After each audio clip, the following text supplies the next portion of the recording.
Bismillahirrahmanirrahim. Assalamualaikum warahmatullahi wabarakatuh. Selamat pagi, selamat siang, selamat sore, selamat malam untuk yang menonton. Kita bertemu lagi melanjutkan materi kita masih tentang menggambar grafik fungsi. Dalam rangka sebenarnya kita membuat sketsa dan juga yang paling penting adalah menentukan domain dan range dari sebuah fungsi. Oke, sebelumnya kita sudah mempelajari tentang fungsi linear, kuadrat, rasional. Sekarang kita ke bentuk terakhir yaitu bentuk irasional. Kalau Anda masih belum paham yang kuadrat atau yang sebelumnya yang disebutkan, silakan bisa menonton di link di deskripsi atau juga lihat di playlist ini karena satu playlist. Jadi sekarang kita fungsi irasional. Irasional itu artinya dia bentuk akar gitu ya, mudahnya. Irasional itu bentuk akar. Irasional artinya tidak bisa dibuat ke dalam bentuk pecahan.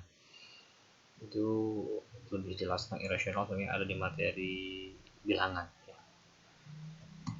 Oke, bagaimana bentuk aljabar dari fungsi irasional? Itu adalah fx dengan akar dari gx gitu. Jadi intinya di dalamnya ada akar. Tentu yang standar akar gx gitu ya.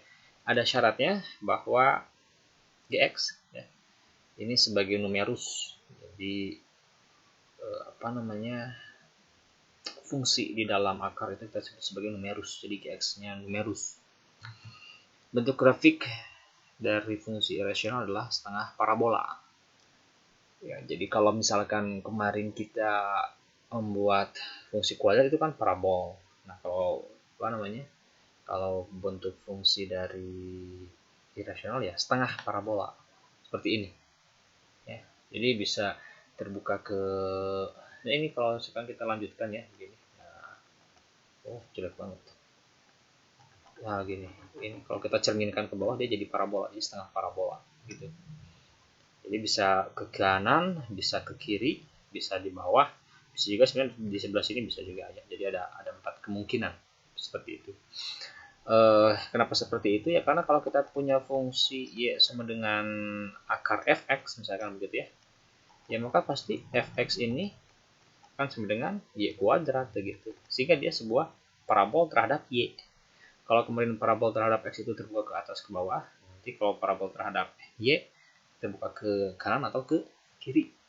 Ini lebih menarik dipelajari kalau kita membahas materi konik ataupun irisan kerucut ya. Ada parabola, ada hiperbol, ada bola, ada lingkaran, ada elips ya. Seperti itu. Mungkin di sini unsurnya pertama ada titik awalnya lah. Kita sebut dalam tanda kutip titik awal di sini. Jadi selalu punya titik awal. Dan dia terbatas seperti ini. Kenapa terbatas? Karena kalau misalkan akar itu dalamnya kan nggak boleh negatif. Ini sebenarnya adalah gambar dari y sama dengan akar x. Nah, begitu ya. Karena kalau kita masukkan x-nya 0, y-nya 0. Kita masukkan x-nya 1, y-nya juga 1, akar 1. X-nya 4, y-nya 2. Gitu ya. Karena akar 4, 2. Y-nya 9, berarti x-nya 9, y-nya 3. Seperti itu ya. Ya kalau 6 juga ada sebenarnya, tapi akar 6. Sekitar lah segini ya. Gitu. Kalau di sininya akar min 1, nah tentu dia nggak punya nilainya. Kan kalau kita punya akar min 1 berapa dia? Dia imajiner. Tidak ada di bilangan real. Sementara untuk di SMA tidak ada. Tapi kalau nanti Anda di perkuliahan, mungkin yang masuk ke teknik elektro bisa bertemu gitu, dengan bilangan real seperti apa. Jadi bilangan imajiner ini seperti apa ya? Mungkin kalau misalkan diibaratkan dalam film, kita itu selama ini mempelajari bilangan real. Bilangan real itu sebagai suatu semesta, universe. Semesta dari suatu sistem gitu ya. Jadi ada sistem bilangan real 1, 2, 3, setengah, akar. Itu semuanya bilangan real. Akar, min 2, min 3, min setengah, min akar 7. Kalau min akar 7 ada ya. Atau min akar 1 itu ada. Min akar 1 kan min 1. Atau min akar 2 juga ada. Min 1,4. Yang masalah kalau dalam akarnya min 2 itu nggak ada. Jadi itu ada semesta lain sebenarnya yang belum kita pelajari.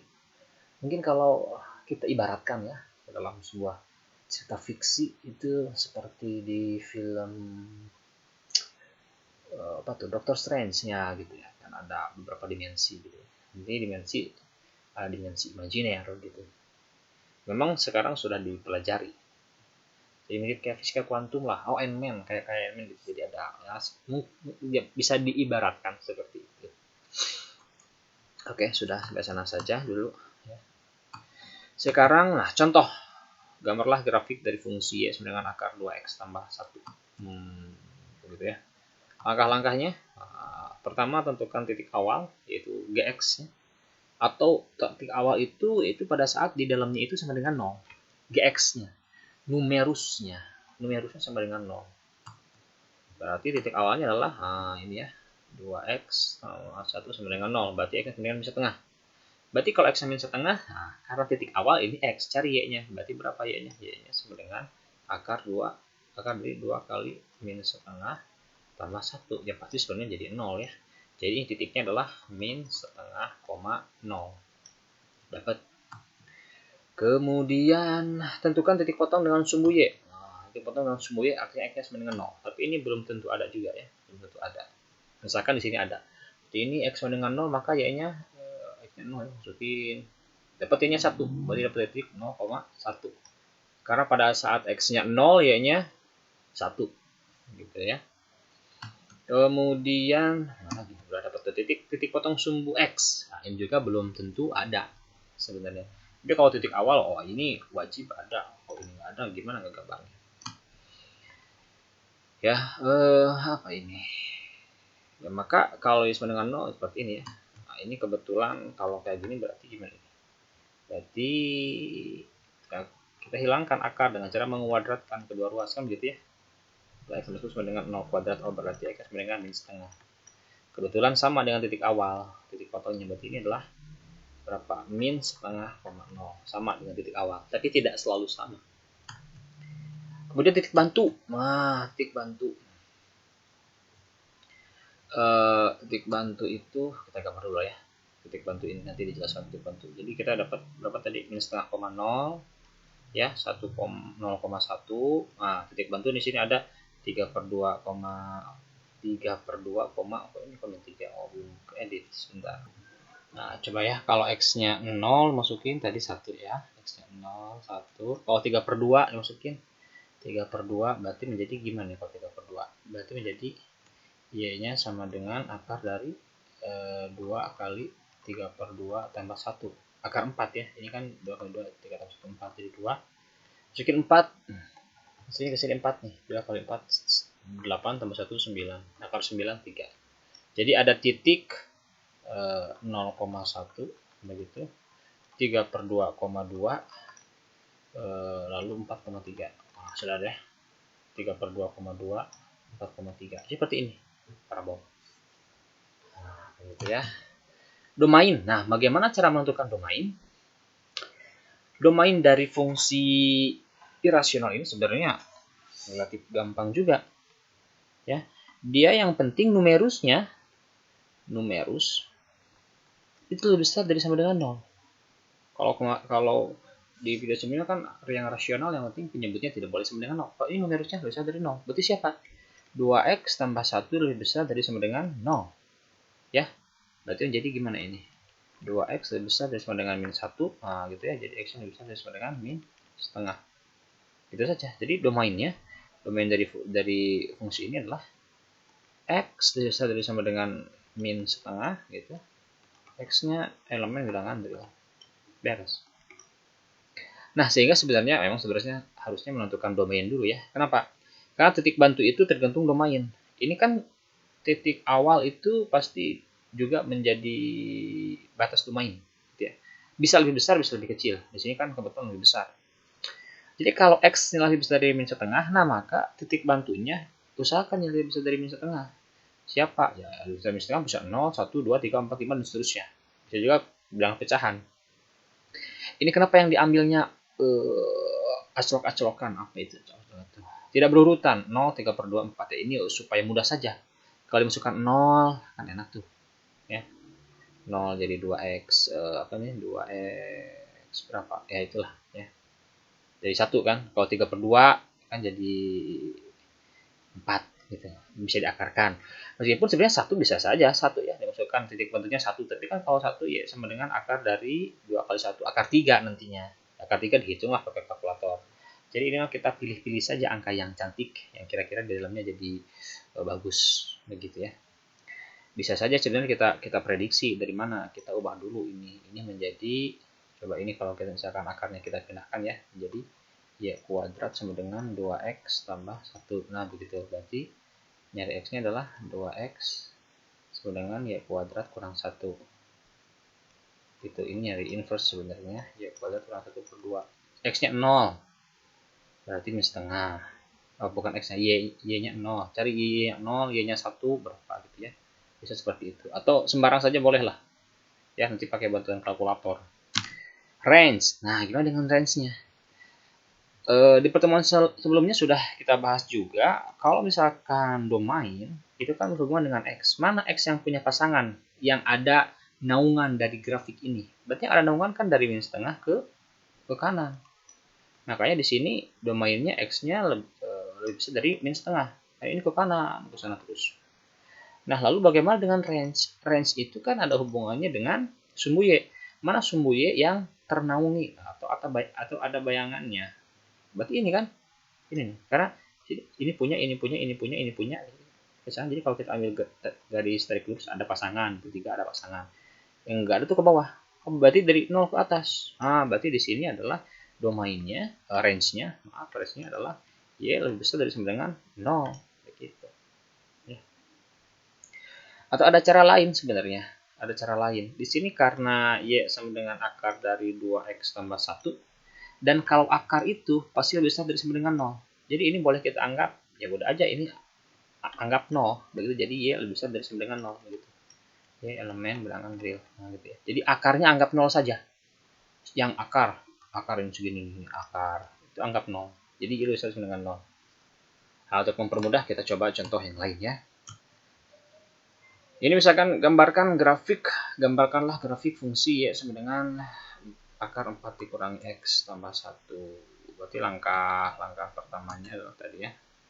Pertama titik awal. Nanti titik awalnya x-nya sama dengan 0. Berarti siapa? 4 dikurangi x sama dengan 0. Berarti min x sama dengan min 4 ya. Artinya x-nya sama dengan 4. Kalau x-nya sama dengan 4, nah x sama dengan 4 ya. Berapa nih y-nya? Masukkan saja ke sini x-nya 4. Nah, berarti y-nya sama dengan akar dari 4 dikurangi 4 tambah 1. Ini kan jadi akar 0. Akar 0 tambah 1. Akar 0, 0. 0 tambah 1, 1. Jadi titik awalnya adalah 0,1. Gitu ya. Sekaligus memang sebenarnya kita cari dulu domain dulu berarti ya di awal. Biar lebih enak. Domain dari fungsi ini adalah tinggal 4 dikurangi x lebih besar dari sama dengan 0 gitu saja. Nah, berarti gimana ini? Min x lebih besar dari sama dengan min 4 ya. Jadi kedua ruas kita kurangi 4. Seolah-olah si 4-nya itu pindah ruas, padahal dua-duanya dikurangi 4. Baru setelah ini kan minus nih. Ini kedua ruas dikurangi 4. Nah, sekarang ini gimana kalau ada minus? Berarti dikalikan dengan min 1. Kalau dikalikan dengan min 1 berarti ini menjadi x, ini menjadi 4, tandanya berbalik, jadi kurang dari. Ya. Jadi kalau ada pertidaksamaan dikali negatif atau dibagi negatif, maka tanda kesaksamaannya bakal berbalik. Ya kalau lebih besar jadi lebih kecil, kalau lebih kecil menjadi lebih besar. Jadi kita sudah tahu domainnya adalah x lebih kecil dari sama dengan 4. Itu domainnya. Ya. Sehingga nanti memudahkan untuk membuat titik bantu. Lalu kemudian di sini titik potong dengan sumbu y ya, x-nya sama dengan 0. Apakah ada x-nya sama dengan 0? Coba, kalau x-nya sama dengan 0 berarti y-nya sama dengan akar dari 4 kurangi x tambah 1. 4 kurangi 0 berarti ya. Tambah 1. Ini adalah akar 4 tambah 1. Akar 4 itu adalah berapa? 2 ya. 2 tambah 1. Ini yang diakarkan 4-nya doang. Jadi 3. Berarti titiknya ada 0,3. Nah, begitu. Lalu titik potong dengan sumbu y. Nah, ingat ini belum tentu ada. Titik potong sumbu y juga belum tentu ada. Coba titik potong dengan sumbu y. titik potong dengan sumbu X, berarti Y-nya 0. Artinya adalah akar dari 4 kurangi X tambah 1 sama dengan 0. Berarti kalau mau mencari akar dari 4 dikurangi X sama dengan min berapa ini? Min 1 ya. Berarti gimana ini? 4 dikurangi X, ya hilangkan akar dengan cara ya dikuadratkan.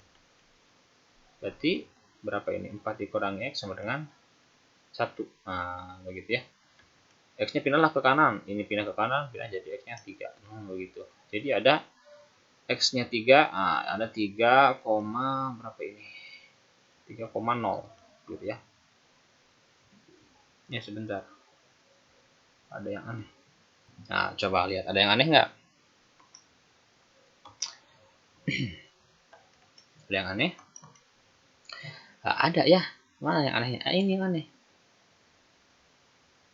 Mungkin nggak akar hasilnya negatif? Nggak mungkin ya, karena akar pasti positif. Jadi, ini salah. Jadi dia tidak punya titik potong dengan sumbu X. Jadi tidak punya. Nah, gitu ya, hati-hati. Ya kalau ada akar 4 kurangi X dengan min 1 itu nggak ada. Berapa? Karena akar itu pasti hasilnya positif. Akar itu hasilnya pasti positif. Ya. Akar 9 itu 3. Itu tidak bisa tidak. Itu saja 3 ya. Jadi ini tidak bisa. Jadi tidak punya. Oke, sekarang buat titik pembantu. Nah, titik pembantunya adalah ya karena tadi kita sudah punya batas domainnya adalah X kurang dari 4 ya. Maka pembantunya berarti kurang dari 4, 3, 0, min 5. Di sini diambilnya yang seperti ini biar pas ya, biar pas. Ini kan min 5 kalau dimasukkan 4 dikurangi min 5 jadi 4 tambah 5 9. 9 diakarin 3 tambah 1 4 ya. Jadi punya titik min 5,4, 0,3, ya 3,2. Begitu. Mau 2 juga sebenarnya sudah cukup ya, 2 titik pembantunya boleh. Sehingga gambarnya harus seperti ini. Nah, jadi 4,0 berapa ini? 0,1 ya. Terus ada 0,3. Nah, nanti udah ada di sini 0,3, 3,2. Nah, 3,2. Sini ada min 5,4. Nah, begitu. Di sini juga bisa kita lihat sebenarnya tidak ada titik potong dengan sumbu X ya, karena dia mengapung di atas. Begitu. Domain. Ya, tadi domainnya ya sudah jelas. Karena memang biasanya pertanyaan dari soal ini itu adalah domain. Ya, berarti kalau domainnya kayak tadi saja. Tinggal kurangi X lebih besar sama dengan 0. Numerusnya ya, ingat hanya numerus. Berarti ini saja. Ini kalau ada angka 1 di luar atau misalkan di sini ada 3 kali itu diabaikan saja. Yang penting numerus. Ini sudah tadi kita hitung. Kayak gitu. Min 4 lah ya. Jadi X-nya lebih kecil dari sama dengan min 4 gitu. Lihat aja. X-nya lebih kecil dari min 4. Gitu. Nah, bagaimana dengan range? Range-nya kalau kita lihat di sini, lihat aja titik awal. Titik awal kan 0,1. Nah, 0,1 berarti lihat Y-nya awalnya 1. 1 kemana? 1 ke atas. Oh, berarti dia Y-nya lebih besar dari sama dengan 1. Itu saja, Y-nya elemen bilangan real. Bisa seperti itu, ya. Atau misalkan kalau suatu saat nanti Anda tidak mau menggambar, ya, boleh menggunakan cara seperti ini. Di sana kan fungsinya Y sama dengan akar dari 4 kurangi X tambah 1. Nah, pertama lihat dulu. Lihat akarnya. Ini akarnya positif apa negatif? Ini akarnya positif. Kenapa? Karena di depannya nggak ada, gitu ya. Nggak ada tanda negatif. Contoh akar yang negatif itu misalkan begini. Contoh akar yang negatif ya. Misalkan kita punya fungsi Y sama dengan min akar 2X tambah 7. Nah, meskipun dalamnya tambah, kita lihat luarnya min. Nah, kalau ini kan positif. Berarti kalau positif itu pasti nanti domainnya Y lebih besar dari sama dengan. Gitu ya. Sekali lagi, kalau akarnya positif, tidak ada tanda ML negatif di luarnya, berarti dia bakal domainnya, range-nya lebih besar dari sama dengan. Lalu akarnya ini seakar segini, kita tulis saja jadi 0. 0 tambah 1. Nah, begitu. Maka range-nya adalah Y lebih besar dari sama dengan 1. Begitu. Boleh seperti itu ya. Oke, paham? Coba kita contoh yang lain. Sekarang sudah beres ya. Ini boleh diabaikan. Nah, sekarang bagaimana kalau tadi contohnya ingin akar yang negatif ya, range yang negatif. Misalkan seperti ini. Karena sekali lagi di sini titik dasarnya adalah titik tekannya itu di domain dan range. Misalkan kita punya FT. Nah, begitulah biar nggak bosan ya. 4 dikurangi 3 akar misalkan 2x tambah 1. Pertama kita tentukan 2T. Nah, 2T ya, kan FT. Tentukan dulu domainnya, domain dari F. Berarti dari domain dari F, kalau domain yang penting yang di dalam akar ya, yang di dalam akar berarti apa? 2T tambah 1 itu lebih besar sama dengan 0. Numerusnya lebih besar sama dengan 0. Seperti ini saja. Berarti ini menjadi 2T lebih besar dari min 1, T-nya lebih besar dari sama dengan min setengah. T elemen bilangan real. Beres. Itu domain. Kalau range, nah range berarti di sini Y. Nah, pertama lihat dulu, di sini kan akarnya min 3 kali akar. Berarti akarnya nanti bakal min. Berarti nanti Y-nya berarti menjadi Y kurang dari sama dengan. Gitu saja, kurang dari sama dengan. Ya, jadi karena min. Kalau tadi plus, ya lebih besar sama dengan. Terus kita tulis di sininya adalah tulis lagi 4-nya 4, tulis dikurangi 3. Nah, akarnya kita ganti dengan 0 gitu saja. Berarti jadi Y kurang lebih sama dengan 4 dikurangi 3 kali 0, 0 ya. 4 dikurangi 0, 0. 4 dikurangi 0, 4. Seperti ini, beres ya. Seperti itu. Oke, itu saja. Mudah-mudahan dapat dimengerti. Terima kasih sudah menonton. Kita tutup pertemuan kita kali ini dengan bacaan hamdalah. Terima kasih. Assalamualaikum warahmatullahi wabarakatuh.